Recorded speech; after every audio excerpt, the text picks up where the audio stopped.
السلام عليكم متابعينا الأعزاء. وصفتنا اليوم نباتية بمعنى ما بها لا لحم ولا دجاج.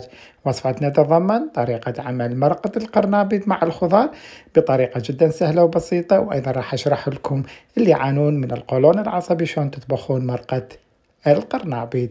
راح نشوف ونتابع وإن شاء الله تعجبكم الوصفة. لا تنسونا بالقلب الأحمر والإكسبلور. طبعا جهزت المواد مثل ما تشوفون والبهارات اللي راح استخدمها. طبعا القرنبيط حتى تطردون الغازات واللي يعانون من القولون العصبي تضعهم بكمية من الملح وايضا ماء وبرص ملعقة صغيرة من البيكربونات الصودا لمدة ساعة حتى تطردوا لكم الغازات وتستفادون من عنده وتتناولوا اللي يعانون من القولون العصبي واللي عندهم انتفاخ بالبطن. تقريبا قرنبيط 600 غرام، 100 غرام من الجزر، وعندنا 100 غرام من الطماطم معمولة بالمكسر، و100 غرام من البصل، ملعقة أكل واحدة من معجون الطماطم، وطبعا ملعقتين أكل من الزيتون، وعندنا 2 كوب من الماء المغلي. وطبعا البهارات اللي راح استخدمها راح نحتاج إلى كمون ربع ملعقة صغيرة تطرد لنا الغازات والنفخة. أيضا نحتاج إلى الزنجبيل ربع ملعقة صغيرة، ربع ملعقة صغيرة من الكاري، فصين من الثوم، وأيضا نحتاج إلى بابريكا حارة إذا حبيتوها باردة حسب الرغبة ربع ملعقة صغيرة، وماجي خضار. راح نستغني عن الملح وراح تتابعون وتشوفون طريقة العمل.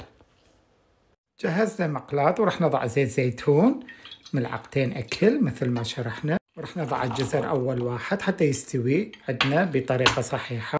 حمسنا دقيقة وراح نضع البصل ونحمس.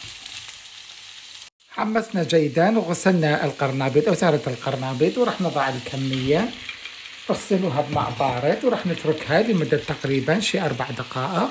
بعد ما وضعنا زهرة القرنبيط نضع الثوم وراح نغطيها ونتركها 4 دقائق إلى 5 دقائق على نار تكون متوسطة وتشوفون شكلها.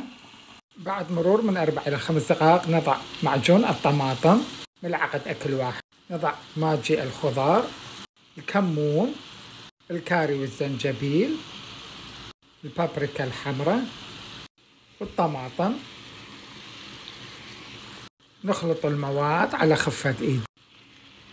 هاي شكلها بعد ما راح نقلبها.